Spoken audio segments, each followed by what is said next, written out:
নমস্কার বন্ধুরা, তনুশ্রী রান্নাঘরে সবাইকে স্বাগত।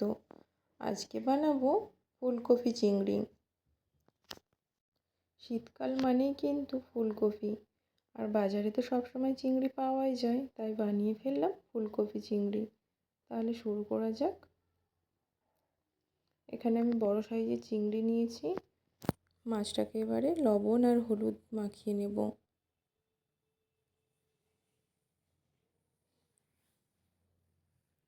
দিয়ে দিলাম লবণ আর হলুদ, এবার ভালো করে মাখিয়ে নেব।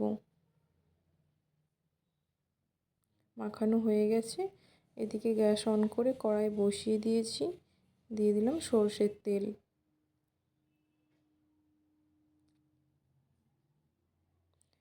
তেলটা আমার গরম হয়ে গেছে, এবার আমি মাছগুলো ভেজে নেব।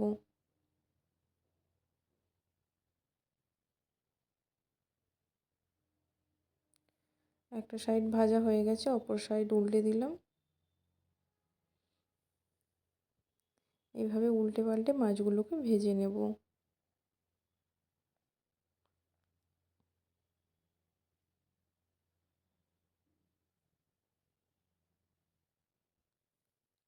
মাছগুলো আমার ভাজা হয়ে গেছে, এবার তুলে নেব।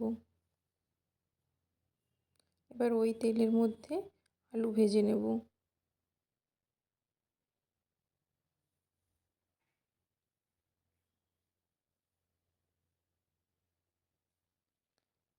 দিয়ে দিলাম সামান্য লবণ। এবার আলুর সাথে ভালো করে মিশিয়ে নেব।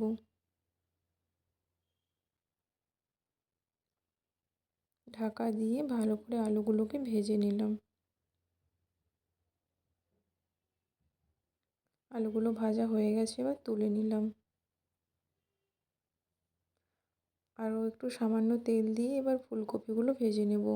ফুলকপিগুলো আগে থেকেই আমি লবণ আর হলুদ মাখিয়ে রেখেছিলাম।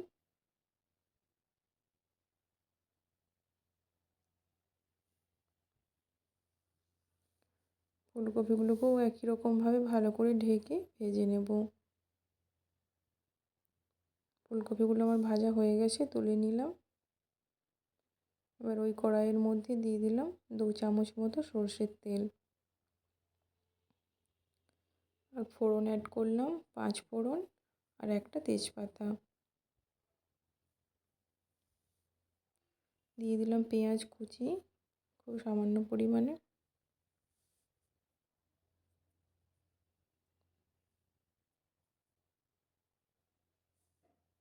পেঁয়াজের কালারটা একটু চেঞ্জ হলেই দিয়ে দিলাম আদা বাটা।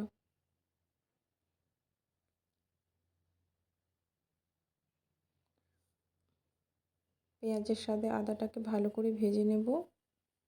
এবার দিয়ে দিলাম একটা টমেটো কুচি।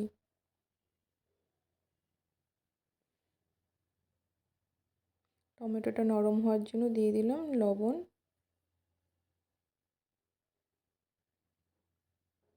এবার দিলাম ধনে বাটা,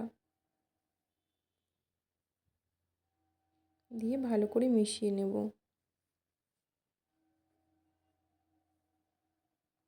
দিয়ে দিলাম জিরে গুঁড়ো, হলুদ গুঁড়ো আর কাশ্মীরি রেড চিলি পাউডার। সমস্ত মশলা এবার ভালো করে আমি কষিয়ে নেব। আর 1 চামচ পোস্ত বেটে রেখেছিলাম, ওটা দিয়ে দিলাম। দিয়ে এবার মশলার সাথে ভালো করে মিশিয়ে নেব।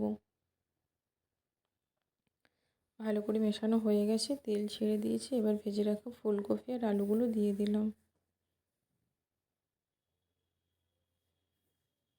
মশলার সাথে ভালো করে মিশিয়ে নেব ফুলকপি আর আলু। এবার উষ্ণ গরম জল দিয়ে দিলাম। আর 2টো কাঁচা লঙ্কা চেরা দিলাম। এবার মাছগুলো অ্যাড করব।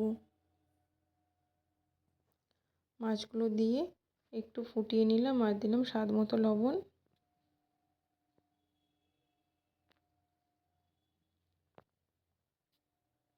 আর সামান্য গরম মশলা গুঁড়ো। আর দেব অল্প ধনেপাতা কুচি। ব্যাস রেডি হয়ে গেল আমাদের ফুলকপি চিংড়ি। একদম সিম্পলভাবে বানিয়েছি। অবশ্যই বাড়িতে একবার হলেও ট্রাই করো আর আমাকে জানিও। আজকের মতো এখানেই, টাটা।